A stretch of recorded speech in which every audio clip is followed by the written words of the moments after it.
أشهد أن لا إله إلا الله وحده لا شريك له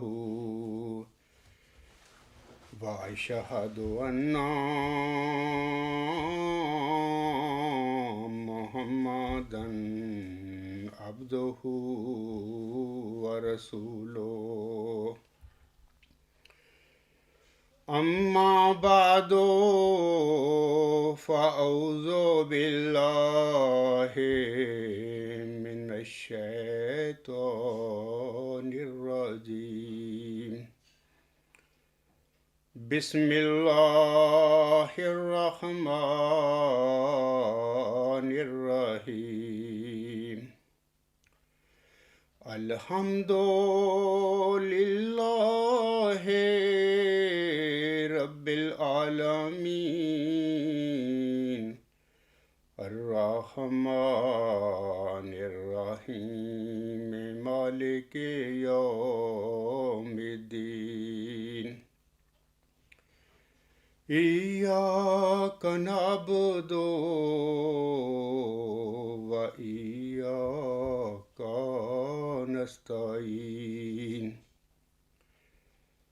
اهدنا الصراط المستقيم صراط الذين أنعمت عليهم صراط الذين أنعمت عليهم غير المغضوب عليهم ولا الضالين يا أيها الذين آمنوا كونوا أنصار الله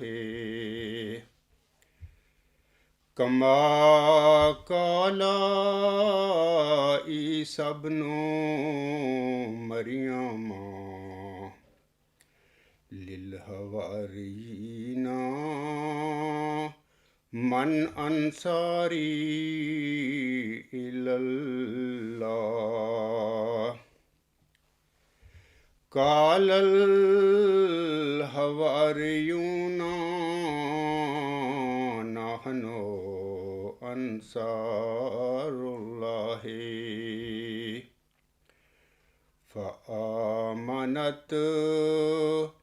طائفة من بني إسرائيل وكفرت طائفة فأيدنا الذين آمنوا على عدوهم فأصبحوا ظاہرین۔ یہ سورۃ صف کی آیت نمبر 15 ہے۔ اس آیت میں اللہ تعالیٰ فرماتا ہے، اے لوگو جو ایمان لائے ہو، تم اللہ کے مددگار بن جاؤ، جیسا کہ عیسیٰ ابن مریم نے حواریوں سے کہا کہ کون ہے جو اللہ کی راہ میں میرا مددگار ہے؟ حواریوں نے جواباً کہا کہ ہم اللہ کی راہ میں مددگار ہیں۔ پس بنی اسرائیل کا ایک گروہ تو ایمان لے آیا اور ایک گروہ نے انکار کر دیا۔ پس ہم نے مومنوں کی ان کے دشمنوں کے مقابلہ میں مدد کی، لہذا وہ جو مومن تھے وہ غالب آ گئے۔ سامعین کرام،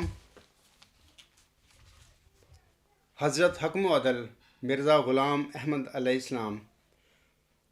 اپنی شعراء آفاق کتاب آئینہ کمالات اسلام روحانی خزائن جلد 5 صفحات 341 تا 346 پر فرماتے ہیں، آپ علیہ السلام فرماتے ہیں، یہ ایک سر اسرار الہیہ میں سے ہے کہ جب کسی رسول یا نبی کی شریعت اس کے فوت ہونے کے بعد بگڑ جاتی ہے اور اس کی اصل تعلیموں اور ہدایتوں کو بدلا کر بیہودہ اور بے جا باتیں اس کی طرف منسوب کی جاتی ہیں، اور ناحق کا جھوٹ افترا کر کے یہ دعویٰ کیا جاتا ہے کہ وہ تمام کفر اور بدکاری کی باتیں اس نبی نے ہی سکھلائی تھیں، تو اس نبی کے دل میں ان فسادوں اور تہمتوں کے دور کرنے کے لیے ایک اشد توجہ اور اعلیٰ درجہ کا جوش پیدا ہو جاتا ہے۔ تب اس نبی کی روحانیت تقاضا کرتی ہے کہ کوئی قائم مقام اس کا زمین پر پیدا ہو۔ اب غور سے اس معرفت کے دقیقہ کو سنو کہ حضرت مسیح علیہ السلام کو 2 مرتبہ موقع پیش آیا کہ ان کی روحانیت نے قائم مقام طلب کیا۔ اول جب کہ ان کے فوت ہونے پر 600 برس گزر گیا اور یہودیوں نے اس بات پر حد سے زیادہ اصرار کیا کہ وہ نعوذ باللہ مکار اور کاذب تھا اور اس کا ناجائز طور پر تولد تھا، اور اسی لیے وہ مصلوب ہوا، اور عیسائیوں نے اس بات پر غلو کیا کہ وہ خدا تھا اور خدا کا بیٹا تھا، اور دنیا کو نجات دینے کے لیے اس نے صلیب پر جان دی۔ پس جب کہ مسیح علیہ السلام کی بابرکت شان میں نابکار یہودیوں نے نہایت خلاف تہذیب جرا کی، اور باموجب توریت کے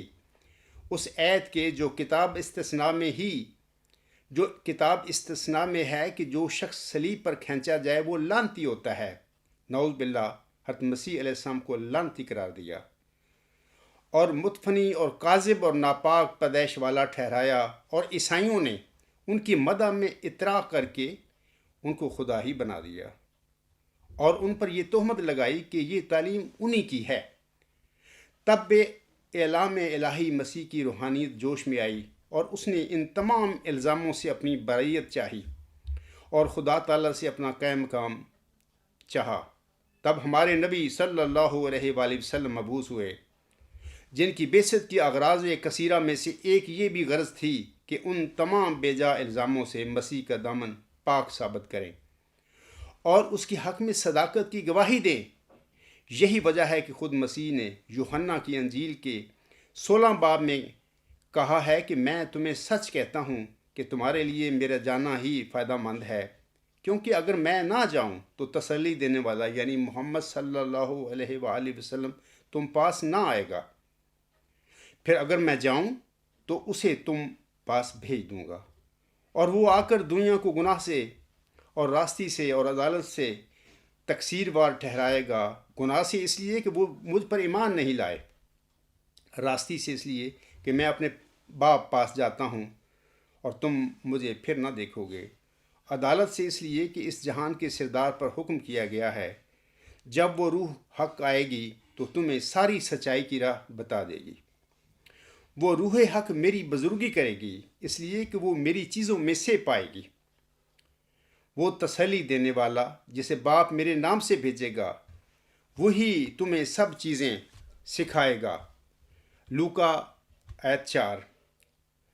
میں تمہیں سچ کہتا ہوں کہ مجھ کو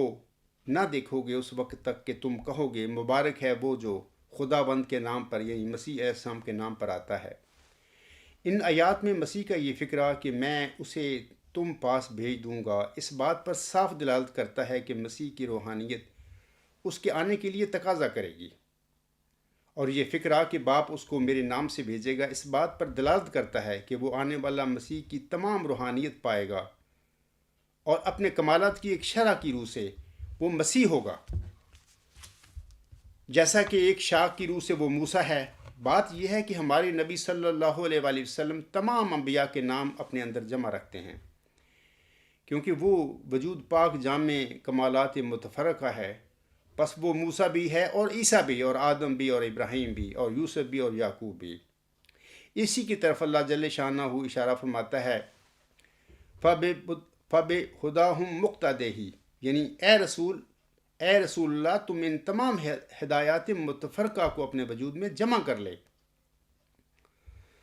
جو ہر یک نبی خاص طور پر اپنے ساتھ رکھتا تھا۔ پس اس سے ثابت ہے کہ تمام انبیاء کی شانیں حضرت صلی اللہ علیہ وآلہ وسلم کی ذات میں شامل تھیں، اور در حقیقت محمد صلی اللہ علیہ وآلہ وسلم کا نام صلی اللہ علیہ وآلہ وسلم اسی کی طرف اشارہ کرتا ہے کیونکہ محمد صلی اللہ علیہ وسلم کے یہ معنی ہیں کہ بغایت تعریف کیا گیا، اور غایت درجہ کی تعریف تبھی متصور ہو سکتی ہے کہ جب انبیاء کے تمام کمالات متفرقہ اور صفات خاصہ حضرت صلی اللہ علیہ وسلم میں جمع ہوں۔ چنانچہ قرآن کریم کی بہت سی آیتیں جن کا اس وقت لکھنا موجب طوالت ہے اسی پر دلالت کرتی، بلکہ بصراحت بتلاتی ہیں کہ حضرت صلی اللہ علیہ وسلم کی ذات پاک بے اعتبار اپنی صفات اور کمالات کے مجموعہ انبیاء تھی، اور ہر ایک نبی نے اپنے وجود کے ساتھ مناسبت پا کر یہی خیال کیا کہ میرے نام پر وہ آنے والا ہے۔ اور قرآن کریم ایک جگہ فرماتا ہے کہ سب سے زیادہ ابراہیم سے مناسبت رکھنے والا یہ نبی ہے، اور بخاری میں ایک حدیث ہے جس میں حضرت صلی اللہ علیہ وسلم فرماتی ہیں کہ میری مسیح سے بشدت مناسبت ہے، اور اس کے وجود سے میرا وجود ملا ہوا ہے۔ پس اس حدیث میں حضرت مسیح کے اس فکرہ کی تصدیق ہے کہ وہ نبی میرے نام پر آئے گا۔ سو ایسا ہی ہوا کہ ہمارا مسیح صلی اللہ علیہ وآلہ وسلم جب آیا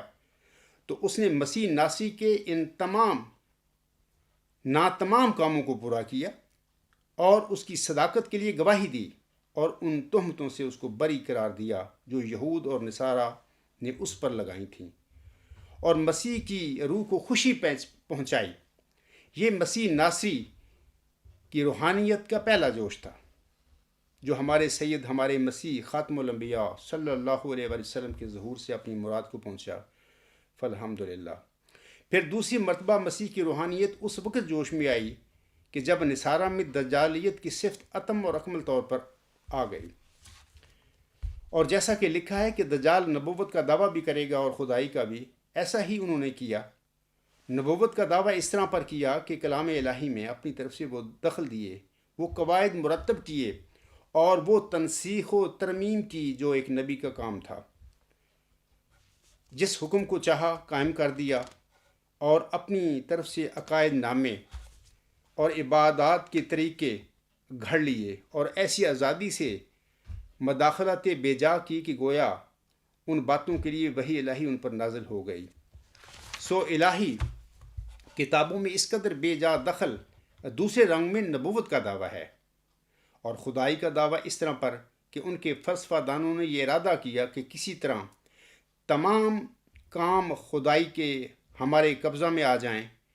جیسا کہ ان کے خیالات اس پر شاہد ہیں کہ وہ دن رات ان فکروں میں پڑے ہوئے ہیں کہ کسی طرح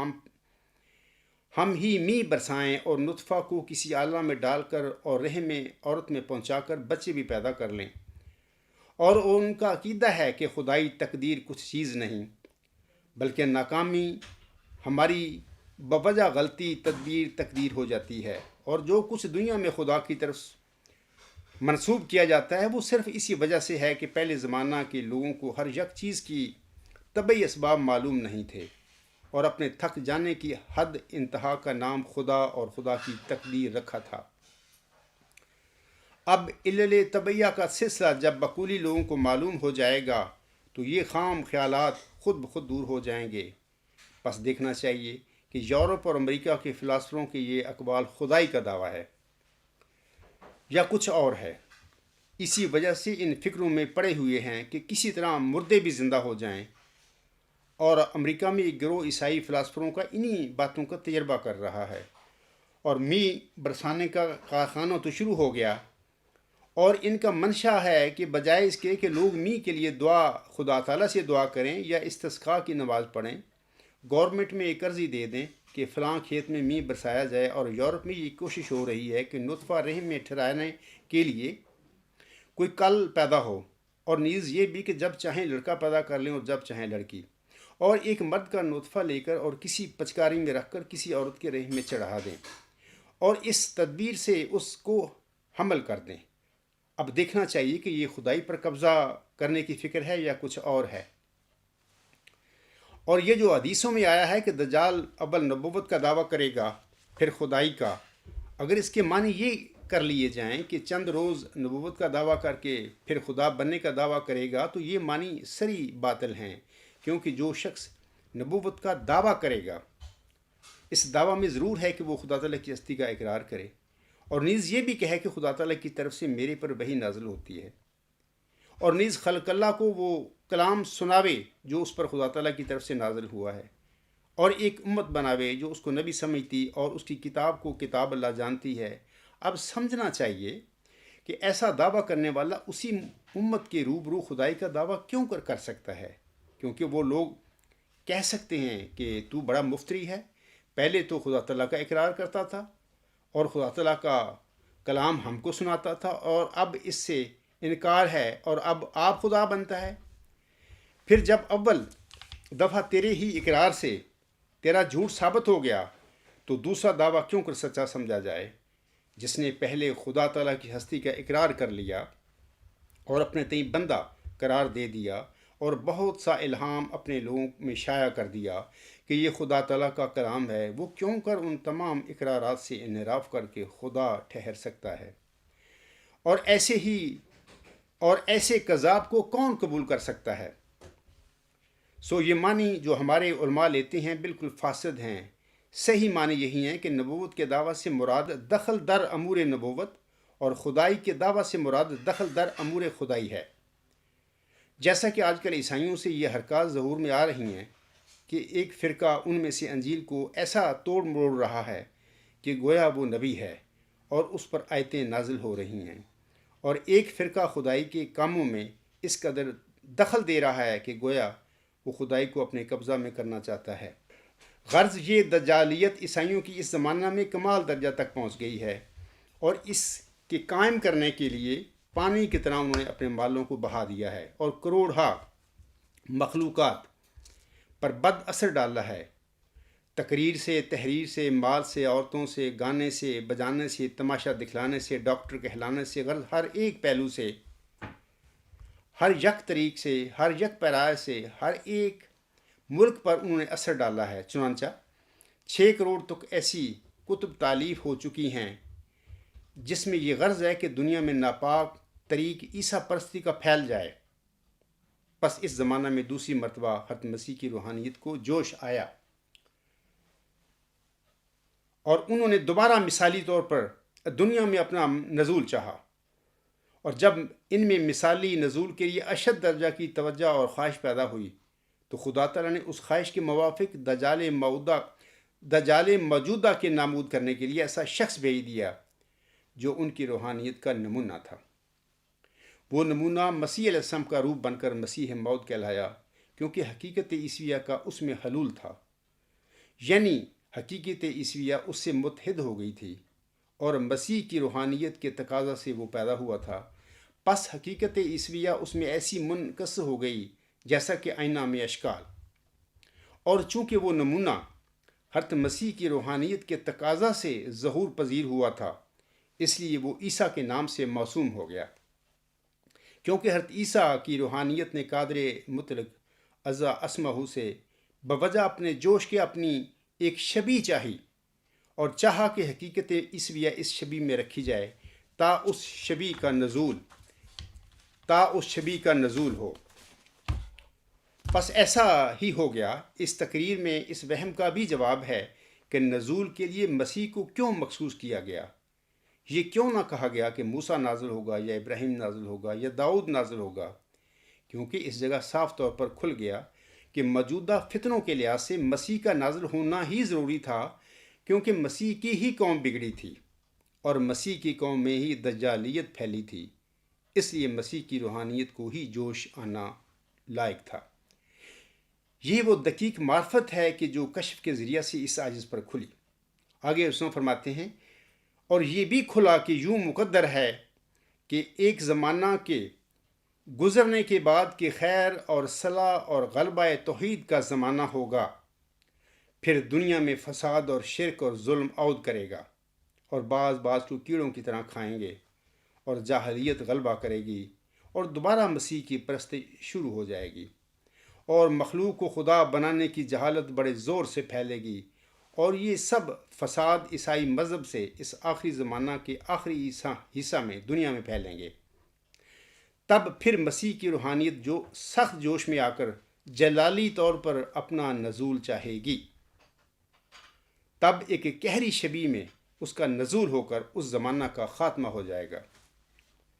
تب آخر ہوگا اور دنیا کی صف لپیٹ دی جائے گی۔ اس سے معلوم ہوا کہ مسیح کی امت کی نالائق کرتوتوں کی وجہ سے مسیح کی روحانیت کے لیے یہی مقدر تھا کہ 3 مرتبہ دنیا میں نازل ہو۔ سامعین کرام، یہ جو میں نے پڑھا ہے حضرت مرزا غلام احمد صاحب کا آئینہ کمالات اسلام کا یہ جو حوالہ تفصیل ہے، سامعین کرام جن کے پاس کتب ہیں وہ کتابوں میں سے بھی یہ حوالہ پڑھ سکتے ہیں۔ میں آپ لوگوں کو بتانا چاہتا ہوں کہ صلیب کے واقعہ کے بعد اللہ تعالیٰ تو حضرت مسیح عیسیٰ ابن مریم ناصری علیہ السلام کو اپنی قدرت کے ساتھ کسی محفوظ مقام پر لے گیا تھا۔ بعد ازاں سینٹ پول نے حضرت مسیح عیسیٰ ابن مریم علیہ السلام کی پاکیزہ تعلیم کو بدل کر اس کی جگہ حضرت مسیح عیسیٰ ابن مریم علیہ السلام کے نام پر ہی اپنی تعلیم جاری کر دی۔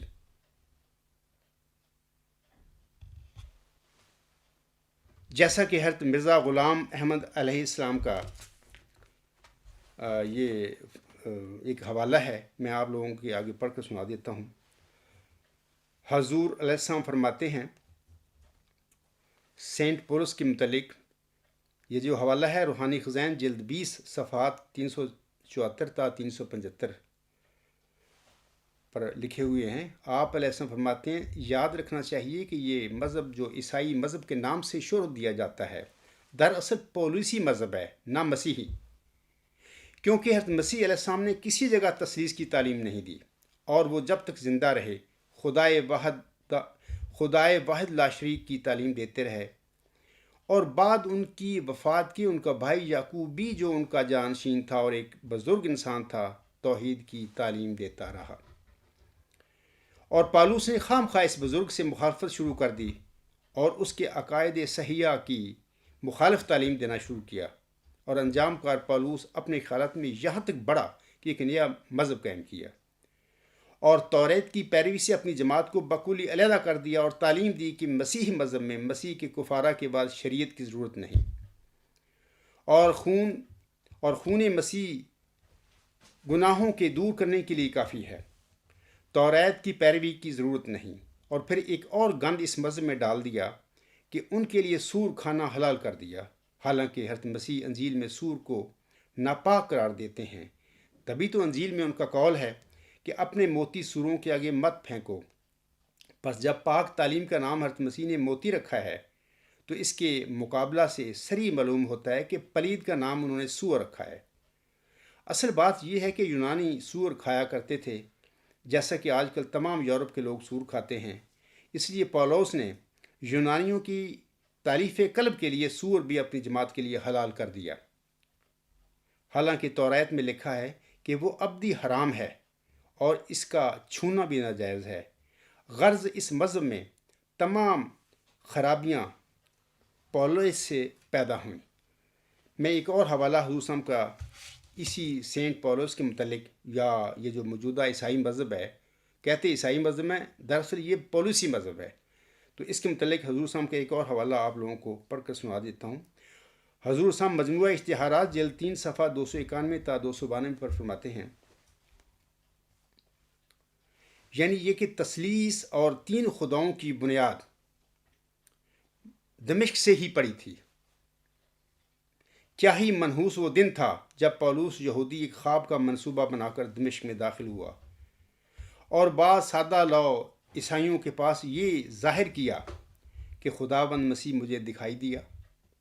اور اس تعلیم کے شائع کرنے کے لیے ارشاد فرمایا کہ گویا وہ بھی ایک خدا ہے۔ بس وہی خواب تثلیث کے مذہب کی تخم ریزی تھی۔ غرض یہ شرک کے عظیم کا کھیت اول دمشق میں ہی بڑھا اور پھولا، اور پھر یہ زہر اور جگہوں میں پھیلتی گئی۔ سامعین کرام، میں گزشتہ خطبات میں اکثر حضرت مرزا غلام احمد صاحب کے چند الہامات کا ذکر کرتا رہا ہوں، مثلا ایک یہ الہام کہ بلائے دمشق، اور ایک یہ کہ اخرج منہ الیزیدیون، یعنی قادیان میں یزیدی طبع یزیدی صفت لوگ پیدا کیے گئے ہیں، اور پھر یہ سارے تشریح حضور صاحب نے ازالہ اوہام جو اپنی کتاب ہے ان میں انہوں نے فرمائی ہوئی ہے، اور پھر حضور صاحب نے یہ بھی تشریح فرما دی کہ یہ جو قادیان ہے یہ بالکل دمشق کا مسیل ہے، اور اس قادیان میں اسی قسم کے یزیدی طبع لوگ پیدا ہوئے ہیں جس یزید کا تخت جو ہے دمشق میں تھا۔ تو اب یہ جو ہم دیکھتے ہیں کہ حضور صلی اللہ علیہ وسلم نے فرمایا ہے کہ تثلیثی مذہب یا مسیح عیسیٰ ابن مریم جو خدا تعالیٰ کا ایک برگزیدہ بندہ تھا، اس کو خدا بنانے کا یہ جو شرک ہے، یہ سب سے پہلے دمشق سے شروع ہوا، اور اس کا آغاز کرنے والا پولس یہودی تھا۔ تو اب ہم دیکھتے ہیں کہ اس وقت دنیا میں یہ جو مذاہب عیسائی مذہب کے طور پر مشہور ہیں، کیتھولک ہے، پروٹیسٹنٹ ہیں، یہ لوگ سارے یہ عیسائی مذہب نہیں ہے۔ یہ پولس یہودی جو تھا، سینٹ پولس، اس کی کہ پھیلایا ہوا جو گند ہے یا تثلیثی مذہب جو ہے یا تثلیث کا عقیدہ ہے، یہ اسی کا مذہب ہے، سینٹ پولس کا، نہ کہ حضرت عیسیٰ علیہ السلام کا وہ پاکیزہ تعلیم یا وہ پاکیزہ مذہب ہے۔ عیسائیوں کے بہت فرقے ہیں، بہت سارے فرقے ہیں۔ مجھے پتہ لگا ہے کہ آج بھی ان میں ایک ایسا فرقہ ہے کہ جو مسیح عیسیٰ ابن مریم کو خدا کا بیٹا نہیں مانتا، وہ اس کو صرف اللہ تعالیٰ کا ایک پیغمبر، رسول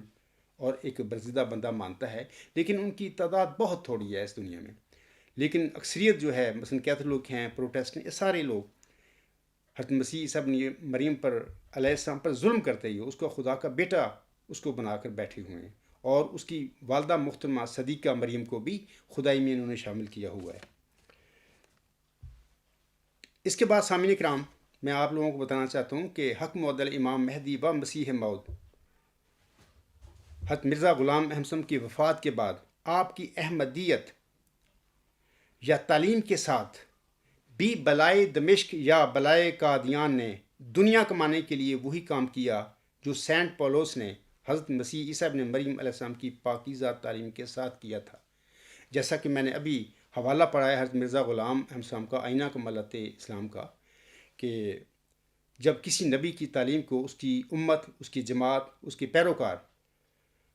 بدل ڈالتے ہیں، طرح طرح کی بدعتیں پیدا کرتے ہیں، غلط باتیں پیدا کر کے اس نبی کی طرف منسوب کرنا شروع کر دیتے ہیں، تو اس قسم کے حالات میں پھر اس مرحوم نبی کی جو روح ہے جوش مارتی ہے اور تقاضا کرتی ہے کہ اے خدا میرا کو قائم مقام دنیا میں ظاہر فرما، تاکہ وہ جو غلط باتیں میری نام پر پھیلائی جا رہی ہیں یا پھیلا دی ہیں میرے پیروکار نے، تو ان غلط باتوں سے وہ میری بریت ظاہر کر دے۔ تو ایسے ہی جیسے حضرت مسیح عیسیٰ ابن مریم سم کے بعد سینٹ پالوس کی وجہ سے عیسائی حضرت مسیح عیسیٰ ابن مریم کے پیروکاروں میں وہ دجل پھیل گئے، دجالیت پھیل گئی، وہ سارا دجالیت پالوسی مذہب جو ہے وہ عیسیٰ ابن مریم کے نام پر وہ چل رہا ہے۔ ایسے ہی حضرت مرزا غلام احمد صاحب کے ساتھ بھی ہوا۔ آپ علیہ السلام کے بعد بھی کچھ لوگوں نے آپ کی تعلیم کو کلیتاً بدل دیا، احمدیت کو، لیکن احمدیت کے نام پر اپنا وہ جو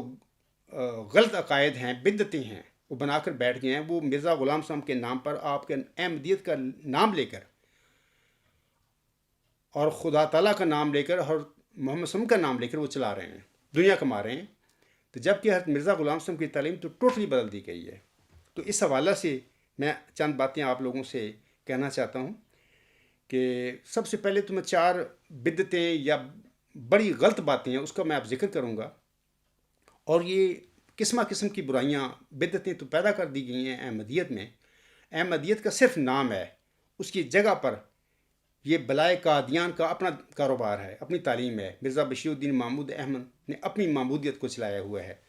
تو بہت ساری ہیں، لیکن 4 کا میں یہاں پر ذکر کر دیتا ہوں۔ انہی 4 جو غلطیاں ہیں اس کے حوالہ سے میں اکثر اپنے مخالفین جو بلائے قادیان کی یہ جماعت ہے، جماعت قبرستان، اس کے مولویوں کو، اس کے خلیفوں کو جو سو کال خلیفے بنے پھرتے ہیں، اور ان کے جیالوں کو میں اکثر کہا کرتا ہوں کہ آئیں ہم بیٹھ کے فیصلہ کر لیں کہ تمہارے عقائد سچے ہیں یا جو میں کہہ رہا ہوں وہ صاحب کا سچ ہے۔ لیکن یہ جو لوگ ہیں،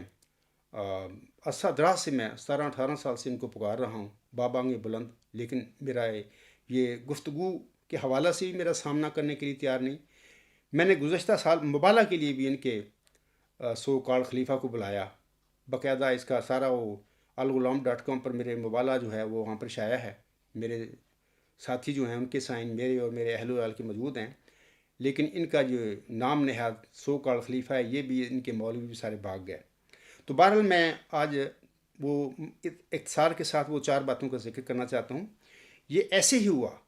جیسے حضرت مسیح عیسیٰ ابن مریم کے بعد اس کے پیروکاروں نے سینٹ پولس یہودی نے جو تماشا کیا، ویسا ہی حضرت مرزا غلام صاحب کی وفات کے بعد اس کی جماعت میں یہ تماشا ہو چکا ہے۔ اب میں الہامی پیشگوئی مسح موعود کے متعلق اب بات کروں گا۔ بانی بلائے دمشق یا بلائے قادیان نے اپنے مذہبی اقدار کو مستحکم اور دوام دینے کے لیے چلہ ہوشیارپور میں محمدی مریم کو بخشی گئی الہامی پیشگوئی ذکی غلام مسیح الزماں یعنی مسلم موعود کے مصداق ہونے کا جھوٹا دعویٰ مسلم موعود کر کے نہ صرف اس پر قبضہ کیا بلکہ اس طرح جماعتی احمدیہ میں یا دین اسلام میں نزول فرمانے والے نشان رحمت یا ذکی غلام یا جلالی مسیح عیسیٰ ابن مریم سے متعلقہ محمدی مریم حضرت مرزا غلام احمد علیہ السلام پر نازل ہونے والی الہامی پیشگوئی مسلم موعود اور اسی طرح حضرت صلی اللہ علیہ وسلم کی نزول مسیح عیسیٰ ابن مریم کی پیشگوئی کو بھی اپنے زوم میں بانی بلائے قادیان نے ختم کر دیا، اور اس طرح جماعت احمدیہ میں اپنے بے خواب کواڑوں کو مکفل کر لو، اب یہاں کوئی نہیں آئے گا کی کیفیت یا حالت پیدا کر دی۔ یہ تو ڈرامہ کیا، یہ سارے کام جو بانی تھا بلائے قادیان کا مرزا بشیر الدین محمود احمد، ان کے یہ سارے کام ہیں۔ اس کے بعد ان کے جانشین اسی کام میں مصروف ہیں، آج تک اسی کا کام چلایا ہوا ہے انہوں نے۔ تو یہ تو الہامی پیشگوئی مسلم موعود سے انہوں نے یہ کام کیا کہ وہ پیشگوئی جس کے مصداق تو اللہ نے بنانا ہے، اللہ بنائے گا، یعنی اللہ جب بنائے گا اسے تو وہ کھڑا ہوگا اللہ سے الہام پا کر۔ تو بشیر الدین محمود صاحب نے یہ پہلے یہ کام کر لیا، اس کی پیشگوئی کا جھوٹا دعویٰ مسلم موعود کر کے اس پر قبضہ کر کے وہ اس پیشگوئی کو ہی ختم کر دیا، اپنے ذات پر لگا لی۔ اس کی تفصیل میرے مضامین میں، میرے خطبات میں، میری تقاریر میں میں نے بہت کثرت سے بیان کی ہوئی ہے۔ دوسری جو ایت استخلاف جو ہے، اس کے متعلق انہوں نے یہ جرم کیا، یعنی اس کو مس یوز کیا۔ سامعین کرام، ایت استخلاف یعنی سورۃ نور کی ایت نمبر 56 اور حضرت مرزا غلام احمد صاحب کی وصیت کو مس یوز کرتے ہوئے اس بلائے قادیان نے اپنی مذہبی آمریت یا مذہبی اقدار کو جھوٹے طور پر خلافت الی منہاج نبوت بنا لیا ہوا ہے۔ یہ سب جھوٹ ہے۔ خاکسار نے اس سے پہلے 26 اپریل سے لے کر 23 اگست 2019 تک 10 خطبے میں نے اسی حوالے سے دیے ہیں، یعنی اس کے 10 حصے ہیں، وہ 10 خطبے ہیں۔ ان خطبوں میں میں نے بڑی دلائل کے ساتھ یہ بات ثابت کی ہے، یہ چیزیں حضور صاحب کے رسالہ الوصیت اور ایت استخلاف کے حوالے سے میں نے ثابت کیا ہے کہ مرزا غلام احمد صاحب نے اپنے بعد کسی قسم کی خلافت کا کوئی جاری کرنے کا کوئی اشارہ تک نہیں فرمایا۔ اور ایت استخلاف کے حوالے سے میں نے بارہا حضور صاحب کا یہ حوالہ پڑھا ہے برہان احمدیہ کا، کہ حضور صاحب نے فرمایا اس ایت میں اللہ تعالیٰ نے حضرت محمد مصطفیٰ صلی اللہ علیہ وسلم سے آپ صلی اللہ علیہ وسلم کے بعد خلفاء جاری کرنے کا وعدہ فرمایا ہوا ہے، اور وہ شروع میں آسم کے وفات کے بعد وہ چاروں خلفائے راشدین جو محمدی ہیں وہ اس کے مصداق ہیں اس کے آیت کے۔ اس کے بعد وہ خلافت الی منہاج نبوت جو آسم کے وفات کے بعد حضرت ابوبکر صدیق رضی اللہ تعالیٰ عنہ کے مبارک وجود سے شروع ہوئی تھی، وہ 30 سال کے بعد ختم ہو گئی۔ اس کے بعد وہ ختم ہو کر ملوکیت کا سلسلہ جاری ہو گیا امت محمدیہ میں۔ ملوکیت کا سلسلہ جاری ہونے کے بعد پھر وہ ظالم اور جابر بادشاہ میں بدل گیا، یعنی یزید جس کا نمائندہ ہے۔ اور اس کے بعد یعنی دوسری صدی ہجری کے سر پر اللہ تعالیٰ نے خلافت الی منہاج نبوت کا جو وعدہ آسم سے سورۃ نور کی آیت نمبر 56 میں کیا ہے، اسی کے مطابق دوسری صدی ہجری کے سر پر حضرت عمر بن عبدالعزیز کو کھڑا کیا۔ وہ اپنے وقت کے خلیفہ بھی تھے اور اپنے وقت کے مجدد بھی تھے۔ تو وہ ایت استخلاف کے مصداق تھی ان کی خلافت، اور حضرت مرزا غلام احمد صاحب نے ان باتوں کو اپنی کتاب شہادت القرآن میں بڑی تفصیل میں فرمایا ہوا ہے۔ سامعین کرام، میرے احمدی بھائی، شہادت القرآن پڑھ کر یہ جو باتیں کہہ رہا ہوں دیکھ لیں کہ میں جو کہہ رہا ہوں سچ کہہ رہا ہوں. حضرت مرزا غلام صاحب نے یہ جو مجددین ہیں، یہ تجدیدی خلفاء ہیں، الہامی خلفاء ہیں جنہیں اللہ کھڑا کرتا ہے. محمدی خلفائے راشدین کی خلافت اعلی منہاج نبوت کے خاتمہ کے بعد یا ان کی خلافت راشدہ کے خاتمہ کے بعد امت محمدیہ میں یہ جو ہر صدی کے سر پر ایک مجدد اللہ تعالیٰ کھڑا کرتا ہے، ان مجددین کی خلافت کو ہی مرزا غلام صاحب نے خلافت اعلی منہاج نبوت کا مصداق قرار دیا ہے، یا ان مجددین کی خلافت کو ہی حضور صاحب نے ایت استخلاف یا سورۃ نور کی ایت نمبر 56 کی مصداق قرار دیا ہوا ہے. حضور علیہ السلام یعنی حضرت مرزا غلام صاحب خود تحفہ گولوڑیوں میں فرماتی ہیں، میں بھی اسی سلسلے کا 14ویں صدی کے سر پر 13واں خلیفہ ہوں، یعنی آسم کا خلیفہ ہوں میں. تو آسم کا جو خلیفہ ہو تو وہ اپنے بعد کس طرح کا اپنی خلافت کو جاری کرنے کا وہ جرت کر سکتا ہے.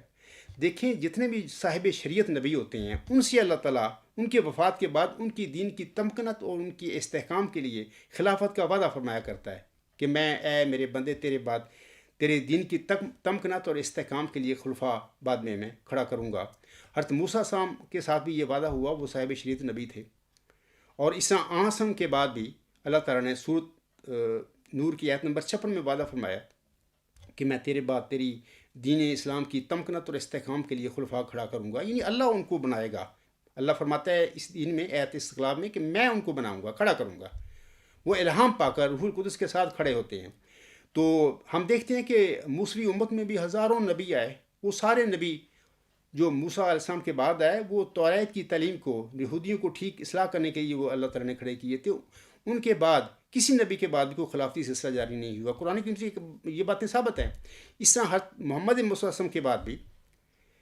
جتنے مجددین آ رہے ہیں کسی مجدد کے بعد کوئی خلافتی سلسلہ جاری نہیں ہوا. نہ وہ کر ہی سکتے ہیں کہ وہ تو آسم کے خلیفے ہیں. امت محمدیہ میں ایت استخلاف کے مطابق قیامت تک جو خلفاء اللہ کھڑے کرے گا، یہ مجدد کھڑے کرے گا، یہ سارے الہامی اور تجدیدی خلفاء ہیں اور یہ محمد صلی اللہ علیہ وسلم کے خلفاء ہیں اور قیامت تک ان کا سلسلہ جاری رہے گا. محمد عربی صلی اللہ علیہ وسلم کی امت میں حضرت مرزا غلام احمد صاحب ضرور اللہ تعالیٰ نے ایک امتی نبی کا ان کو مقام دیا اور وہ غلام نبی تھے، تو نہ ان پر ایت استخلاف نازل ہوئی، نہ وہ صاحب شریعت نبی تھے. تو یہ اسی وجہ سے وہ اپنے بعد کسی قسم کی خلافت کے جاری کرنے کا وہ اشارہ بھی نہیں انہوں نے کیا، نہ وہ کر سکتے تھے. لیکن بلائے قادیان اتنے جھوٹے لوگ ہیں، وہ یہ اس کی اولاد ہی ہے. تو ان لوگوں نے اپنی نام نہاد جو مذہبی آمریت ہے اس کو مستحکم اور دوام دینے کے لیے جھوٹے طور پر ایت استخلاف کو مس یوز کیا، اور حضرت مرزا غلام صاحب کے بعد خلافت علیہ منہاج نبوت اپنی بلائے دمشق کو، اپنی بلائے قادیان کو نام دے کر انہوں نے لوگوں کو گمراہ کیا ہوا ہے. اور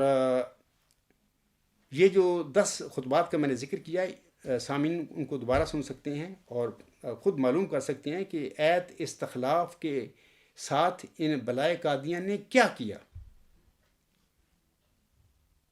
اور تیسرا مجددین کا انکار کر دیا. تیسری خرابی بدعت یا انہوں نے گمراہی ڈور ڈالی مرزا غلام صاحب کی جماعت میں یا ان کی ایسی احمدیت میں. مرزا غلام صاحب نے اپنی کتابوں میں، اپنی تعریفات میں سینکڑوں دفعہ حدیث مجددین کو ایک سچی حدیث قرار دیا ہے، اور یہ بھی فرمایا ہے کہ یہ جو حدیث ہے جس میں آسم فرماتے ہیں ان اللہ یبعث لہذہ الامۃ علی راس کل مئۃ سنۃ من یجدد لها دینہا. حضور صاحب نے بارہا اپنی کتابوں میں فرمایا ہے کہ سورۃ الحجر کی آیت نمبر 10 جو ہے انا نحن نزلنا الذکر و انا لہ لحافظون کی جو یہ آیت ہے، اس کے مطابق یہ آسم نے اللہ تعالیٰ سے خبر پا کر یہ مجددوں کے سلسلے کی اپنی امت کو خبر دی تھی کہ ہر صدی کے سر پر میری دین میں، میری امت میں جو خرابیاں پیدا ہوں گی، اللہ تعالیٰ میری امت میں سے کسی مومن کو منتخب کر کے اس کو مبعوث فرما دے گا ان غلطیوں کو دور کرنے کے لیے. تو اس ایت استخلاف کو حضور سامنے سینکڑوں دفعہ اس کا ذکر فرمایا اور اس کو سچی حدیث قرار دیا. جبکہ یہ جو بلائے قادیان ہے، جو بانی تھا اس کا یا اس کے بعد اس کے جانشین چلے آ رہے ہیں، اس حدیث مجددین کا نہ صرف انہوں نے انکار کیا بلکہ اسے جعلی اور وضعی بھی قرار دیتے پھر رہے ہیں. اور خاکسار نے اپنے مضامین میں اور اپنے تقاریر میں اور خطبات میں بڑی تفصیل کے ساتھ ان لوگوں کی اس جعل سازی کے میں نے ثبوت پیش کیے ہیں. مرزا طاہر احمد کے، مرزا ناصر احمد کے، موجودہ جو ان کا سو کال خلیفہ ہے، اس کی میں نے ثبوت دیے ہیں، مرزا بشیر الدین محمود کے بھی دیے ہیں بھی کس طریقے سے ان لوگوں نے حدیث مجددین کا نہ صرف انکار کیا بلکہ اسے جعلی اور وضعی قرار دیا۔ حضرت مرزا غلام احمد علیہ السلام کے فتویٰ کے مطابق سامعین کرام وہ فرماتی ہیں، کیوں چھوڑتی ہو لوگوں نبی صلی اللہ علیہ وسلم کی حدیث کو، جو چھوڑتا ہے چھوڑ دو تم اس خبیث کو، یعنی نبی صلی اللہ علیہ وسلم کی سچی حدیث کو چھوڑنے والا مرزا غلام وسلم کے فتویٰ کے مطابق وہ خبیث ہے۔ بلائے قادیان خبیثوں کا حضور صلی کے اس فتویٰ کے مطابق خبیثوں کا یہ ٹولہ ثابت ہو چکا ہے۔ میں نہیں ان کو کہتا، مرزا غلام صاحب کا جو فتویٰ ہے وہ کہہ رہا ہے۔ چوتھا میں آپ لوگوں کو بتانا چاہتا ہوں، قدرت ثانیہ کے ساتھ بھی انہوں نے کھلواڑ کیا۔ یہ قدرت ثانیہ کا ذکر حضور صاحب نے اپنے رسالہ الوصیت میں کیا ہوا ہے۔ یہ جو میرے 10 خطبات ہیں جن کا میں نے ابھی ذکر کیا وہ آپ دوبارہ سنیں، اس میں میں نے ان کے فراڈ جال سازیاں قدرت ثانیہ کے حوالے سے جو انہوں نے کی ہوئی ہیں تو ان کا بڑا تفصیل کے ساتھ میں نے بار بار ذکر کیا ہوا ہے۔ تو اس خطبہ میں صرف اشارتاً باتیں کر رہا ہوں کہ انہوں نے جس طرح سینٹ پولوس نے حضرت مسیح عیسی ابن مریم صاحب کے بعد اس کی تعلیم کے ساتھ جو جال سازی کی، اس کو خراب کیا اور ایک نیا مذہب جاری کر لیا، ویسے ہی مرزا غلام صاحب کے بعد بھی بانی بلائے قادیان کے جب بانی تھا مرزا بشیر الدین محمود احمد اور اس کے جانشینوں نے وہی کام حضرت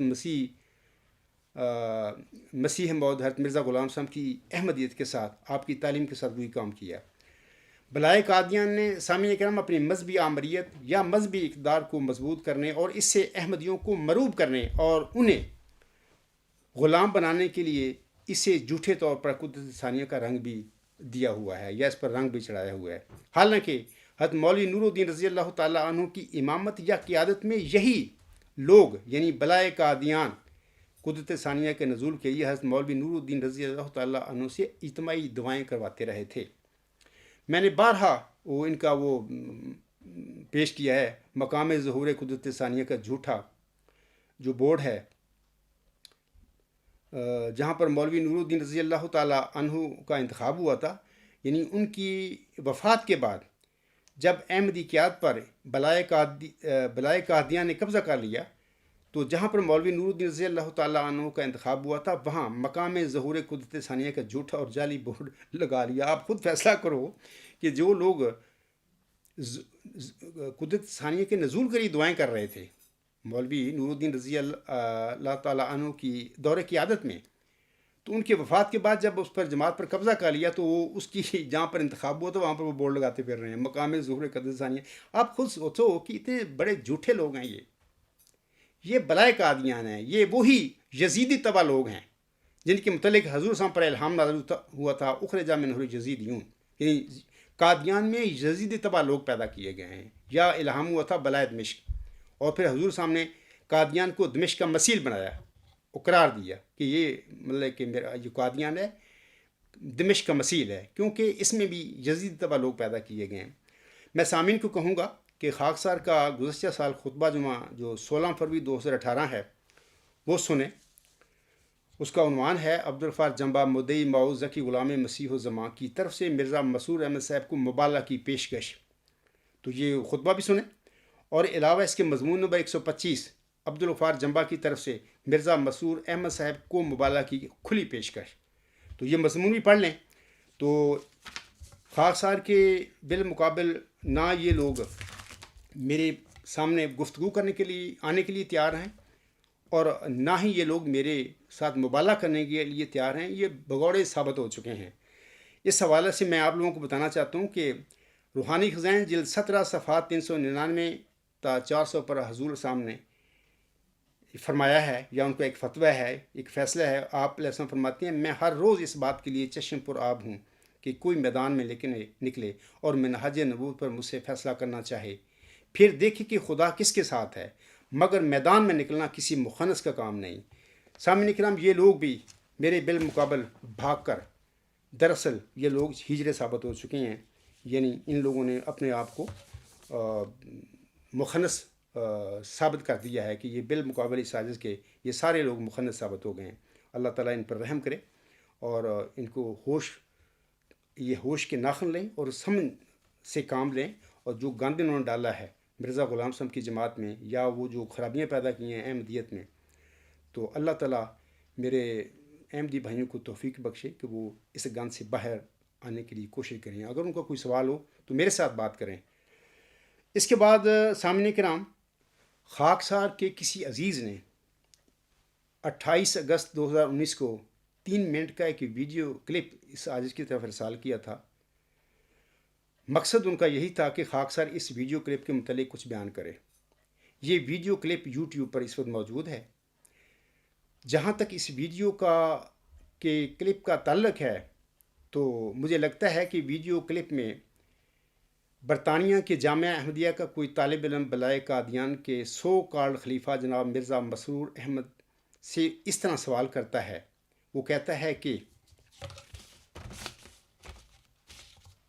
یہ وہی حوالہ ہے، 8 10 12 الفاظ ہیں جو میں نے تفصیلی حوالہ آئینہ کمالات اسلام کا پڑھا ہے، اسی کے آخر پہ 12 جو لائنیں میں نے پڑھی تھی پہلے، وہی 12 لائنیں میں پڑھوں گا۔ اس طالب علم نے یہ 12 لائنیں پڑھ کے اس کے بعد اپنا سوال کیا اپنے نام نہاد خلیفہ سے۔ وہ طالب علم اس طرح سوال کرتا ہے کہ اس تقریر میں اس وہم کا بھی جواب ہے کہ نزول کے لیے مسیح کو کیوں مخصوص کیا گیا، یعنی حضور صاحب کا یہ الفاظ وہ پیش کرتے ہیں آئینہ کمالات اسلام کے۔ اس تقریر میں اس وہم کا بھی جواب ہے کہ نزول کے لیے مسیح کو کیوں مخصوص کیا گیا۔ یہ کیوں نہ کہا گیا کہ موسیٰ نازل ہوگا یا ابراہیم نازل ہوگا یا داؤد نازل ہوگا، کیونکہ اس جگہ صاف طور پر کھل گیا کہ موجودہ فتنوں کے لحاظ سے مسیح کا نازل ہونا ہی ضروری تھا، کیونکہ مسیح کی ہی قوم بگڑی تھی اور مسیح کی قوم میں ہی دجالیت پھیلی تھی۔ اس لیے مسیح کی روحانیت کو ہی جوش آنا لائق تھا۔ یہ وہ دقیق معرفت ہے کہ جو کشف کے ذریعہ سے اس عجز پر کھلی ہے، اور یہ بھی کھلا کہ یوں مقدر ہے کہ ایک زمانہ گزرنے کے بعد کہ خیر اور صلاح اور غلبہ توحید کا زمانہ ہوگا، پھر دنیا میں فساد اور شرک اور ظلم عود کرے گا، اور بعض کو کیڑوں کی طرح کھائیں گے، اور جاہلیت غلبہ کرے گی، اور دوبارہ مسیح کی پرستش شروع ہو جائے گی، اور مخلوق کو خدا بنانے کی جہالت بڑے زور سے پھیلے گی، اور یہ سب فساد عیسائی مذہب سے اس آخری زمانہ کے آخری حصہ میں دنیا میں پھیلیں گے۔ تب پھر مسیح کی روحانیت سخت جوش میں آ کر جلالی طور پر اپنا نزول چاہے گی۔ تب ایک قہری شبی میں اس کا نزول ہو کر اس زمانہ کا خاتمہ ہو جائے گا۔ تب آخر ہوگا اور دنیا کی صف لپیٹ دی جائے گی۔ اس سے معلوم ہوا کہ مسیح کی امت کی نالائق کرتوتوں کی وجہ سے مسیح کی روحانیت کے لیے یہی مقدر تھا کہ 3 مرتبہ دنیا میں نازل ہو۔ یہ الفاظ پڑھ کر اس طالب علم نے، یا وہ جو سوال کنندہ تھا، بلائے قادیان کے سو کولڈ خلیفہ صاحب سے پوچھ رہے ہیں، وہ اپنے یعنی کلپ اگر سنیں گے تو وہ پوچھ رہا ہے کہ حضرت مرزا صاحب علیہ السلام نے اپنی تحریر میں جس جلالی مسیح کا ذکر فرمایا ہے اور جس نے آخری زمانہ میں نازل ہونا ہے، اس جلالی مسیح کی حقیقت کیا ہے، یہ کون ہے؟ تو میں اس طالب علم کا، وہ جو سوال پوچھتا ہے اپنے سو کال خلیفہ سے، میں پہلا اس کا سوال پڑھتا ہوں۔ وہ کہتا ہے اپنے سو کال خلیفہ سے، حضرت مسیح موعود علیہ السلام جمالی طور پر آئے تھے، تو یہ جلالی رنگ میں ذکر ہے، اس سے کیا مراد ہے؟ یعنی یہ حوالہ جو میں نے 10 12 لائنیں پڑھی ہیں، یہ پڑھ کر پھر وہ اپنے خلیفہ سے پوچھتا ہے، یہ سوال کرتا ہے۔ اب خدا کے بنائے ہوئے خلیفے کا جواب سنیے اور ساتھ ساتھ ماتم بھی کرنا شروع کر دیجیے۔ وہ کیا جواب دیتا ہے اس کا اپنے طالب علم جو جامعہ احمدیہ کا ہے۔ مرزا مسرور صاحب جواباً فرماتے ہیں، جمالی آئے تھے۔ کون آیا تھا؟ اب سنتے رہیے۔ مسیح کی مثال دے رہے ہیں نا،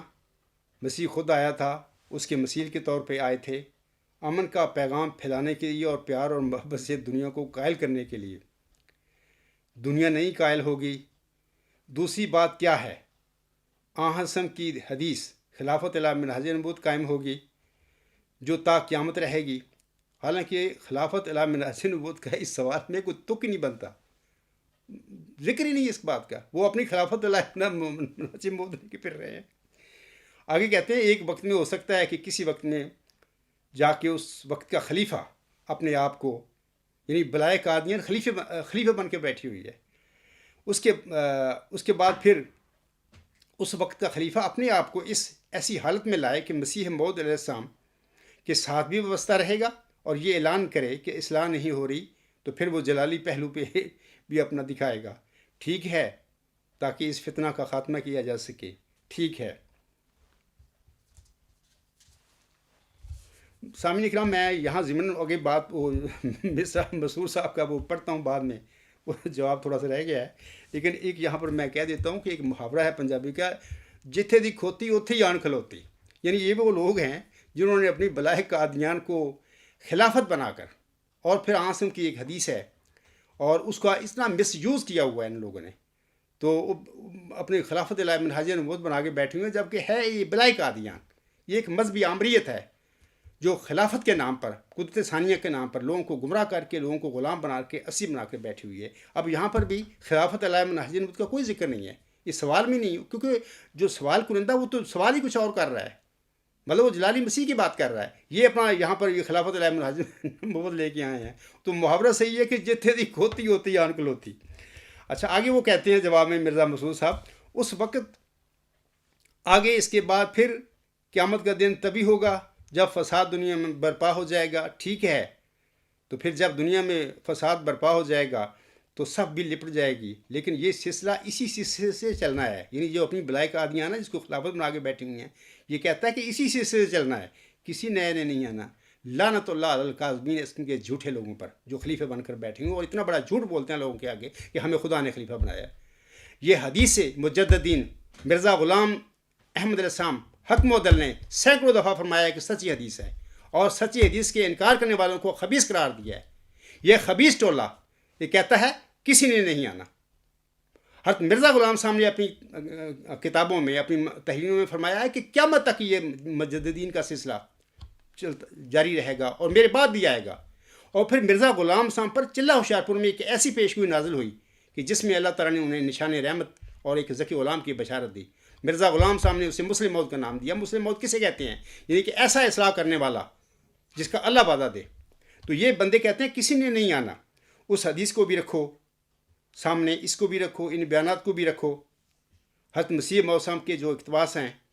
دوسرے ان کو بھی رکھو، رسالہ الوصیت میں جو لکھا ہے اس کو بھی سامنے رکھو. پھر ان ساری چیزوں کو ملا کے پڑھو تو پھر جواب مل جاتا ہے. انا للہ و انا الیہ راجعون. جماعتی احمدیہ قبرستان کے احمدیوں رو اپنے اس خدا کے بنائے ہوئے خلیفے پہ کے جواب پر، یہ جواب دیتا پھر رہا ہے. تو سوال میں نے پڑھ دیا ہے. اس لگتا ہے کہ برطانیہ کی جامعہ احمدیہ کوئی طالب علم ہے جو کر رہا ہے. تو اب دیکھیں کہ یہ جو آپ کا سو کال خلیفہ ہے، سوال کنندہ نے تو اپنے سوال میں جلالی مسیح کی حقیقت کے متعلق پوچھا ہے کہ حضور یہ بتائیں کہ یہ کون ہے، یہ کیا ہے. لیکن وہی کہتے ہیں کہ محاورہ ہے سوال گندم جواب چنا. یعنی سوال کچھ اور ہے، وہ جلالی مسیح کے متعلق پوچھ رہا ہے. تو جناب خلیفہ صاحب جناب خلافت الہ منہاج نبوت کی باتیں کر رہے ہیں. بھائی جی اسی سے سلسلہ چلنا ہے، آگے کس نے نہیں آنا. انا للہ و انا الیہ راجعون. تو یہ ان خدا کے نعوذ باللہ من ذالک بنائے ہوئے خلیفوں کا حال ہے. اس کے بعد سامعین اکرام، میں آپ لوگوں کو اب اس سوال کا جو جواب ہے جو احمدی طالب علم نے پوچھا ہے جامعہ احمدیہ کے، میں جواب آپ لوگوں کو دیتا ہوں. اے میرے احمدی بہنوں، بھائیوں اور بزرگوں، حضرت مرزا غلام احمد صاحب نے اپنی تحریر میں یا سوال کنندہ نے اپنے سوال میں جس جلالی مسیح کی حقیقت کے متعلق پوچھا ہے وہ دراصل وہی جلالی مسیح ہے جس کی اللہ تعالیٰ نے محمدی مریم حضرت مرزا غلام احمد صاحب کو چلہ ہوشیارپور میں بشارت دی تھی، جسے اللہ تعالیٰ نے اپنے الہامی کلام میں نشان رحمت، ذکی غلام، کلمۃ اللہ قرار دیا تھا. یہ وہی عیسیٰ ابن مریم ہے جس کی اللہ تعالیٰ نے محمدی مریم حضرت مرزا غلام احمد السلام کو ایک فارسی الہامی شعر میں اس طرح خبر دی ہوئی ہے. اللہ تعالیٰ فرماتا ہے زی درگاہ خدا مردے بسد اعزاز می آید، مبارک بادت اے مریم کہ عیسیٰ باز می آید. یعنی خدا کی درگاہ سے ایک مرد بڑے اعزاز کے ساتھ آتا ہے. اے محمدی مریم مرزا غلام احمد، تجھے مبارک ہو کہ عیسیٰ دوبارہ آتا ہے. یہ دوبارہ آنے والا عیسیٰ ہی وہ جلالی مسیح ہے جس کا حضور سامنے آئینہ کمالت اسلام جو اپنی کتاب ہے اس میں جو میں نے تفصیلی حوالہ ان کا پڑھا ہے، آخر پہ تیسری دفعہ جب وہ مسیح صاحب نے مریم کی روح کو جوش آنا ہے اور اس کا نزول ہونا ہے تو جلال الہی کے ساتھ، یا وہ جلالی مسیح ہوگا ایک قہری شبی کے ساتھ اس کا نزول ہو کر پھر دنیا کی صف لپیٹ دی جائے گی۔ یہ وہی محمدی مریم کو، مرزا غلام احمد کو چلہ ہوشیار پور میں اسی عیسیٰ ابن مریم کی، اسی جلالی مسیح عیسیٰ ابن مریم کی اللہ تعالیٰ نے خبر دی تھی۔ اس کی مزید تفصیل اگر سامعین چاہتے ہیں تو میرا تقریر بڑی تفصیل سے میں نے کی تھی۔ امسال جماعتی احمدیہ اصلاح پسند جرمنی کا جو جلسہ سالانہ ہے وہ 28 جولائی 2009 کی تقریر ہے۔ اس کا عنوان اس طرح ہے کہ امت محمدیہ میں حضرت صلی اللہ علیہ وسلم کی پیش گوئی، نزول مسیح عیسیٰ ابن مریم کی حقیقت۔ یہ آپ سنیں، وہاں پر تفصیل میں نے بتائی ہے، وہ جس کی تفصیل ہے وہ وہی جلالی مسیح ہے۔ آگے میں آپ لوگوں کو بتانا چاہتا ہوں کہ یعنی جواباً میں جو طالب علم ہے جامعہ احمدیہ کا جس نے یہ سوال اٹھایا اپنے سوکار خلیفہ کے آگے، میں اس کو اب جواب دے رہا ہوں کہ اللہ تعالیٰ نے چلہ ہوشیار پور میں محمدی مریم حضرت مرزا غلام احمد صاحب پر نشان رحمت یا ذکی غلام یا مسیح عیسیٰ ابن مریم کے سلسلہ میں جو الہامی کلام نازل فرمایا تھا وہ تفصیلی پیش ہوئی، اکثر میں پڑھا کرتا ہوں۔ اس میں اللہ تعالیٰ نے اس کے نزول کے متعلق فرمایا ہوا ہے۔ کیا فرمایا ہے؟ یہ اللہ کا الہامی الفاظ ہیں۔ اللہ تعالیٰ فرماتا ہے اس کے متعلق، ذکی غلام کے متعلق، نشان رحمت کے متعلق، یا کلمۃ اللہ کے متعلق، یا عیسیٰ کے متعلق، یا مسیح کے متعلق۔ اللہ تعالیٰ فرماتا ہے جس کا نزول بہت مبارک اور جلال الہی کے ظہور کا موجب ہوگا۔ سامعین کرام، یہ الہامی الفاظ ہیں۔ جس کا نزول بہت مبارک اور جلال الہی کے ظہور کا موجب ہوگا، یہ الہامی الفاظ اس حقیقت کا قطعی ثبوت ہیں کہ حضرت مرزا غلام احمد صاحب نے آئینہ کمالات اسلام میں آخری زمانے میں جس جلالی مسیح کے نزول کا ذکر فرمایا ہے اپنی کتاب آئینہ کمالات اسلام میں، اور جس کا وہ جامعہ احمدیہ کے طالب علم نے حوالہ سے حضور صلی اللہ علیہ وسلم کے الفاظ پڑھ کر سوال کیا اپنے سوکار خلیفہ سے، اس سے مراد وہ جلالی مسیح مراد ہے، یعنی چلہ ہوشیار پور میں نازل ہونے والی الہامی پیشگوئی مسلم موت کا حقیقی مصداق وہ ہے۔ تو اب وہ اس کی پیشگوئی پر بلائے قادیان قبضہ کر کے بیٹھ گئے، اس کو تو ختم کر دیا۔ تو اب اپنی وہ نام نہاد ایک گدی بنا کے، مذہبی بنا کے بیٹھی ہوئی ہیں، اور نام اس کو خلافت کا دیا ہوا ہے، قدرت ثانی کا دیتے پھرے۔ اب وہ جواب کیا دیں؟ وہ بیچارے، وہ اس کا سوال تو ٹھیک ہے، لیکن وہ ان کا خلیفہ نام نہاد جھوٹا، اس کا کیا جواب دے؟ اس کا تو انہوں نے کام تمام کر دیا اس جلالی مسیح کا، تو جس کا وعدہ اللہ تعالیٰ نے مرزا غلام صاحب سے فرمایا ہوا تھا۔ مزید یہ کہ سامعین کرام، اللہ تعالیٰ نے اس ذکی غلام مسیح الزماں کو اسی طرح قطعی ثبوتوں کے ساتھ مبعوث فرمانا تھا اپنی، جب وہ اس کی بعثت ہونی تھی، جس سے بلائے قادیان کا سارا دجل اور فریب کاری اور جھوٹے ڈرامے کا نہ صرف پول کھل جانا تھا بلکہ اس کا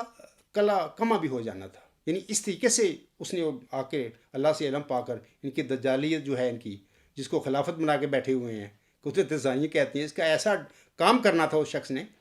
تو یہ تو پکڑے جانے تھے۔ اور آپ کو یاد رہے سامعین کرام کہ جب کوئی مالک کسی ڈاکو یا چور کو رنگے ہاتھوں موقع پر پکڑ لیتا ہے نا، یہ ایک عام آپ نے دیکھا ہوگا، تو اس ڈاکو یا چور کی ایسی حالت بن جایا کرتی ہے پکڑے جانے کے بعد جس طرح اس پر اللہ تعالیٰ کا قہر نازل ہو گیا ہے۔ جب ذکی غلام نے بلائے قادیان کے ڈاکوؤں کے ڈاکے کی ساری کارروائی ثبوتوں کے ساتھ احمدیوں کے آگے کھول کر رکھنی تھی، تو پھر اس کے بعد بلائے قادیان کی ایسی حالت بن جانی تھی جیسے ان پر خدا تعالیٰ کا غضب نازل ہو گیا ہے، قہر نازل ہو گیا ہے۔ تبھی یہ لوگ خاکسار کے آگے گونگے بہرے بن چکے ہیں، بلکہ مناظرے اور مبالغے سے بھاگ کر یہ حضرت مرزا غلام احمد صاحب کے فتویٰ کے مطابق یہ سارے ہجڑے بن چکے ہیں، مخنث بن چکے ہیں۔ یہی اللہ تعالیٰ کا ان ڈاکوؤں پر قہر ہے، یاد رکھیں۔ سامعین کرام کو بھی، اور امید ہے وہ طالب علم جو ہے جس نے وہ اپنے خلیفہ صاحب سے سوال کیا تھا، اس کو بھی اپنے سوال کا جواب اب مل گیا ہوگا، میں نے دے دیا ہے۔ تو امید ہے میرا آج کا خطبہ جمعہ کا موضوع بھی یہی ہے۔ لیکن میں آپ کو یہ بھی بتاتا ہوں کہ لیکن وقت نہیں میرے پاس، کہ میری زندگی میں بھی میں نے ایک ڈاکو پکڑا ہوا دیکھا تھا کہ وہ پکڑا گیا، ہمارے ساتھ باغ تھا، وہ باغ میں وہ مالٹے توڑتا ہوا پکڑ لیا۔ رات کو وہ جو مالک تھے ان کو جاگ ہو گئی، انہوں نے دیکھا، پھر اس کے بعد ان کو پتہ تھا بھی ایک ہی راستہ ہے باغ سے نکلنے کا، تو ان کا بڑا بھائی ایک ڈانگ لے کے وہ کھڑا ہو گیا اس راستے پر، تو دوسرے چھوٹے بھائی کو کہہ دیا کہ ادھر سے جا کے اس ڈاکو کو ذرا مطلب للکرا مارو، اس کے آگے یہ ڈر کے بھاگے، ظاہر ہے نکلنا تو ادھر ہی ہے۔ تو وہ جب اس نے چھوٹے بھائی نے جا کے وہاں پر ہوکا دیا کہ کون ہے ون تو ہمارے مالٹے توڑ رہا، تو وہ بھاگا مالٹے تو راستہ تو ایک ہی تھا باغ سے نکلنے کا، وہاں پر اس کا بڑا بھائی کھڑا ہوا تھا ڈانگ لے کے، جو وہاں نکلے گا اس نے ڈانگ ماری، ایسی ماری وہ وہاں پہ ہی پھڑک گیا بیچارہ۔ تو بعد میں پھر انہوں نے پکڑ کے ایک ٹوکرا بڑا مرغیوں کا ہوتا ہے نا، میں نے دیکھا، میں 8-10 سال کی عمر ہے میری، تو اس میں اس نے ٹوکرے کے اندر اس نے بند کر دیا انہوں نے۔ تو بہرحال میں بتانا چاہتا ہوں کہ جب کوئی چور چوری کرتا، ڈاکہ لگاتا ہوا، مالک اس کو پکڑ لیتا ہے تو اس پر ایسی ہی حالت طاری ہو جاتی ہے جیسے اس پر اللہ تعالیٰ کا قہر نازل ہو گیا ہے۔ یہ ایک مثال میں آپ لوگوں کو بتا رہا ہوں۔ ایسے ہی یہ بلائے قادیان جو ہے ڈاکوؤں اور چوروں کا ٹولہ ہے، جنہوں نے مرزا غلام صاحب کی احمدیت پر ڈاکہ مارا اور اس کو ختم کر کے اپنی جگہ پر محمودیت اپنی جاری کر کے بیٹھی ہوئے ہیں۔ اس کے بعد سامعین کرام، اللہ تعالیٰ سورت زخرف کی آیت جو ہے 62 میں مسیح عیسیٰ ابن مریم کے حوالہ سے فرماتا ہے وَإِنَّهُ لَعِلْمٌ لِلسَّاعَةِ فَلَا تَمْتَرُنَّ بِهَا وَاتَّبِعُونِ هَذَا صِرَاطٌ مُسْتَقِيمٌ۔ اس آیت میں اللہ فرماتا ہے اور یقیناً وہ، یعنی حضرت مسیح عیسیٰ بن مریم علیہ السلام کے حوالہ سے اللہ فرما رہا ہے، اور یقیناً وہ آخری گھڑی کی پہچان کا علم ہے، پس تم اس کے متعلق شک نہ کرو اور میری پیروی کرو، یہی سیدھا راہ ہے۔ سامعین کرام، آخری زمانہ میں جلالی مسیح عیسیٰ بن مریم کا نزول دراصل دنیا سے ظلم، شرک اور فساد کو مٹانے اور نصارہ کی تثلیث کے باطل عقیدے کی جڑ کاٹنے اور ان کی نالائق کرتوتوں کی وجہ سے حضرت مسیح عیسیٰ ابن مریم علیہ السلام کا دنیا میں تیسری دفعہ جلالی رنگ میں نزول ہوگا، جس کے حوالہ سے ابھی میں نے پورا خطبہ میں اس کا ذکر بھی کیا ہے۔ اور پھر حضرت مسیح عیسیٰ ابن مریم علیہ السلام کے اس جلالی نزول کے بعد جلد دنیا کی صف لپیٹ دی جائے گی، جیسے کہ حضرت مرزا غلام احمد صاحب نے بھی اپنے مفصل حوالہ میں یہی بات فرمائی ہے کہ جب وہ جلالی مسیح ظاہر ہوگا 21 شبی میں، اس کے بعد پھر دنیا کی صف لپیٹ دی جائے گی۔ تو میں نے وہ حوالہ پڑھا ہے، تو دوبارہ آپ اس کو سنیں۔ آگے میں بتانا چاہتا ہوں جلالی مسیح عیسیٰ ابن مریم کا یہ واقعہ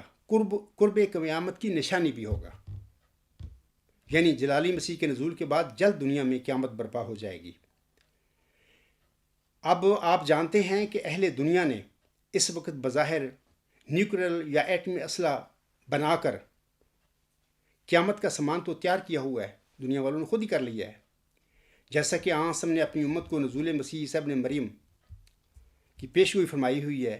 آنسم کی پیشگوئی کے مطابق اللہ تعالیٰ امت محمدیہ کے کسی فرد کا بطور جلالی مسیح نزول فرمائے گا۔ اولا سامعین کرام، جلالی مسیح کا نزول ایک تو دین اسلام کے غلبے کی نشانی ہوگا،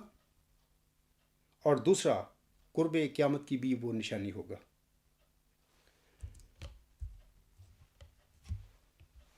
میں آپ لوگوں کو یہ بتانا چاہتا ہوں کہ جلالی مسیح کے نزول کے 10 یا 20 سال کے بعد قیامت نہیں آئے گی، یہ یاد رکھنا، بلکہ میں یہ سمجھتا ہوں، میرا فہم ہے کہ 500 سال یا 1000 سال کے بعد لگتا ہے کہ پھر وہ جو قیامت ہے جس کا اللہ نے قرآن کریم میں ذکر فرمایا ہوا ہے کہ وہ برپا کروں گا میں، آنسم نے احادیث میں اس کی خبر دی ہوئی ہے، وہ قیامت پھر اس کے بعد قیامت برپا ہو جائے گی۔ اس لحاظ سے وہ جلالی مسیح کا جو نزول ہے دراصل اس لحاظ سے وہ قرب قیامت کی ایک نشانی بھی ہے، جیسے کہ اس آیت میں جو میں نے ابھی سورۃ زخرف کی آیت نمبر 62 پڑھی ہے اور اس کا ترجمہ بھی آپ لوگوں کو پڑھ کر سنایا ہے، تو وہ اس طرح وہ جلالی مسیح کا جو نزول ہے ایک لحاظ سے قرب قیامت کی نشانی بن جاتا ہے۔ اور قرب قیامت کی نشانی اس طرح یہ نہیں کہ اس کے جب وہ نازل ہوگا 10-20 سال کے بعد قیامت آ جائے گی، نہیں، 500 سال یا 1000 سال کے بعد یہ واقعہ ہے جو قیامت جو ہے اللہ نے برپا کرنی، پوری لوگوں کو ختم کر دینا ہے، پھر حساب کتاب ہوگا، ہم سب لوگ میدان محشر میں اللہ تعالیٰ کے حضور کھڑے ہوں گے اور اپنے جو بھی ہم نے اعمال کیے ہیں دنیا میں اس کا ہم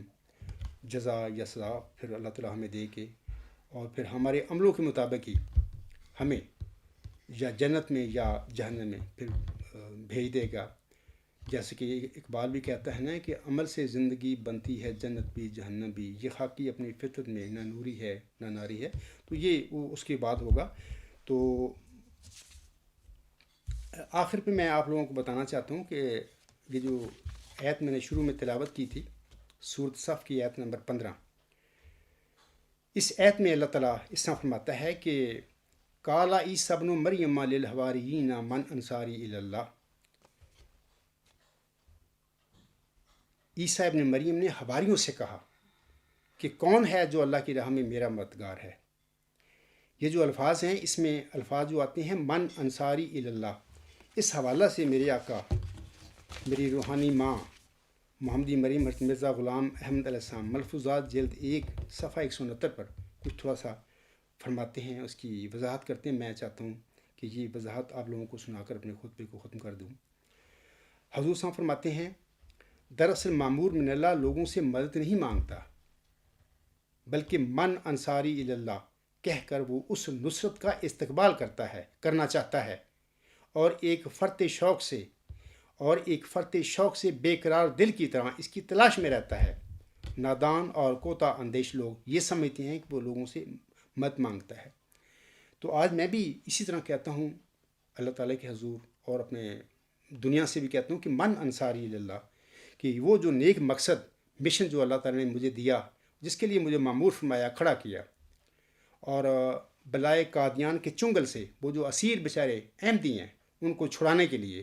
ان کی رستگاری کے لیے یہ اللہ نے مجھے کھڑا کیا ہے۔ اور دوسرا ہے کہ دین اسلام کی فتح اور غلبے کے لیے اللہ نے اس عاجز کو مامور فرمایا ہے بطور مسیح عیسیٰ ابن مریم، یعنی وہ مسیح عیسیٰ ابن مریم جس کی آنکھ نے اپنی امت کو خبر دی ہے، اور وہ مسیح عیسیٰ ابن مریم یا ذکی غلام مسیح الزماں جس کی اللہ تعالیٰ نے محمدی مریم مرزا غلام احمد صاحب کو چلہ ہوشیارپور میں بشارت بخشی تھی، اسی کے مصداق ہونے کا یہ اس خاکسار کو دعویٰ ہے۔ یہی جو مشن ہے میرے، جس کے لیے میں کھڑا ہوں، تو میں بھی اپنے احمدی بھائیوں کو بھی، مسلمان بھائیوں کو بھی، سب کو کہتا ہوں کہ من انصاری الی اللہ۔ بہر اللہ تعالیٰ کا جو مامور ہے، اس کے مشن میں، اس کی کامیابی کے لیے، اس کی مدد کرنے کے لیے کون میرا معاون اور مددگار بنتا ہے؟ تو بہر انہی الفاظ پر میں اپنے خطبے کو ختم کروں گا، لیکن ختم کرنے سے پہلے میں آپ لوگوں کو بتا دینا چاہتا ہوں کہ اکثر میں باتیں کرتا ہوں، خطبات دیتا ہوں، اور میرا مضامین ہیں، تحریر تقریر میرا سب مواد الغلام.com پر ہے، لیکن عجیب مطلب کہ بات ہے کہ جماعت احمدیہ قبرستان کے جو لوگ ہیں اتنے مردہ یا تو ہو چکے ہیں، یا ان کے اتنے ذہن معاف کر دیے گئے ہیں، مفلوج کر دیے گئے ہیں، کہ ان کے بیچارے میں حق کے لیے کوئی آواز اٹھانا بھی ان کے لیے مشکل ہے۔ وہ حق کا ساتھ دینے، اس کا برملا اظہار کرنے یا کوئی سوال کرنے کے لیے بھی تیار نہیں ہے۔ یہ 17-18 سال کی باتیں ہیں۔ تو میں ان لوگوں کو بتانا چاہتا ہوں کہ کلمہ حق سے خاموش رہنا ایک گناہ ہے۔ میں نہیں کہتا جس کی تم جماعت ہو، جس کو تم مرزا غلام صاحب کو حق مدن مانتے ہو، جس کے مرید ہونے کا، پیروکار ہونے کا دعویٰ ہے، اس کا یہ بیان ہے کہ کلمہ حق سے خاموش رہنا ایک گناہ ہے۔ میں ان کے الفاظ پڑھ دیتا ہوں، یہ ان کی شاہنامۂ حق کتاب ہے، روحانی خزائن جلد 2 صفحہ 326 پر فرماتے ہیں آپ علیہ السلام فرماتے ہیں، چونکہ ہمارے نزدیک کلمہ حق سے خاموش رہنا اور جو کچھ خدائے تعالیٰ نے صاف اور روشن علم دیا ہے وہ خلق اللہ کو نہ پہنچانا سب گناہوں سے بدتر گناہ ہے۔ اس لیے ہم ان کی قتل کی دھمکیوں سے تو نہیں ڈرتے، اور نہ بجز ارادہ الہی قتل کر دینا کسی کے اختیار میں ہے۔ بہرحال میں بھی اپنے احمدی بھائیوں اور مسلمان بھائیوں سب کو کہتا ہوں کہ دیکھیں، سچی بات جو میرے منہ سے نکل رہی ہے اللہ نکلوا رہا ہے، اور میں آپ کو بتا رہا ہوں، یا تو دلیل کے ساتھ اس عاجز کو، یہ جو میں کہہ رہا ہوں، یہ باتیں سب ثبوتوں کو دے رہی، یہ مجھے غلط ثابت کر دو تو میں آپ لوگوں سے معذرت کر لوں گا اور ایک انعام بھی دوں گا آپ لوگوں کو۔ لیکن اگر یہ نہیں کر سکتے تو اس کا مطلب ہے کہ میں سچ کہہ رہا ہوں، سچی باتیں ہیں، ثبوت ہیں میرے۔ تو ان سچی باتوں کو سن کر پھر خاموش رہنا تمہارا اور اپنے منہ سے آواز نہ نکالنا، یہ ایک سخت گناہ ہے حضرت مرزا غلام احمد علیہ السلام حق مدل جو ہے ان کے فرمودہ کے مطابق۔ بہرحال میں سمجھتا ہوں کہ آپ لوگ اس جو گناہ ہے اس سے بچیں گے اور اپنے آپ کو ایک حق بات لوگوں کو بتانے کے لیے کھڑے ہو جائیں گے، اور کوئی بھی اپنے سوکار خلیفہ کی بھی نہ اپنے عہدیداروں کی نظام کی پرواہ نہیں کریں گے۔ اس پہ میں اپنا خطبہ ختم کرتا ہوں۔ وما علینا الا البلاغ وآخر دعوانا الحمد للہ رب العالمین، اولم وآخرم وظاہرم وباطنن هو مولانا نعم المولا ونعم النصیر ونعم الوکیل.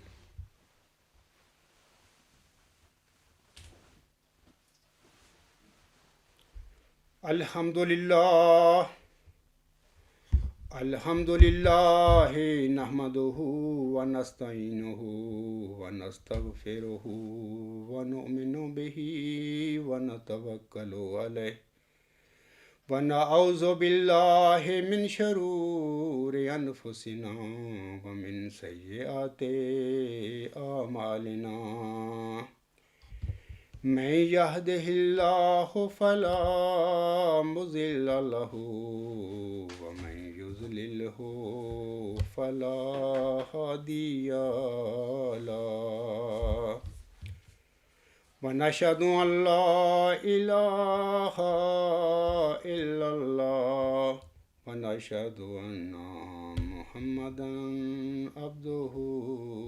ورسوله.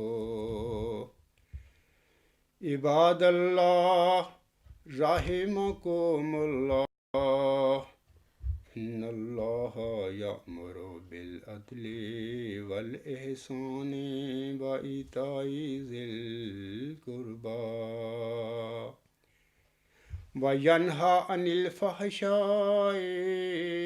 والمنکر والبغی یعظکم لعلکم تذکرون. اذکروا اللہ یذکرکم وادعوہ یستجب لکم ولذکر اللہ اکبر.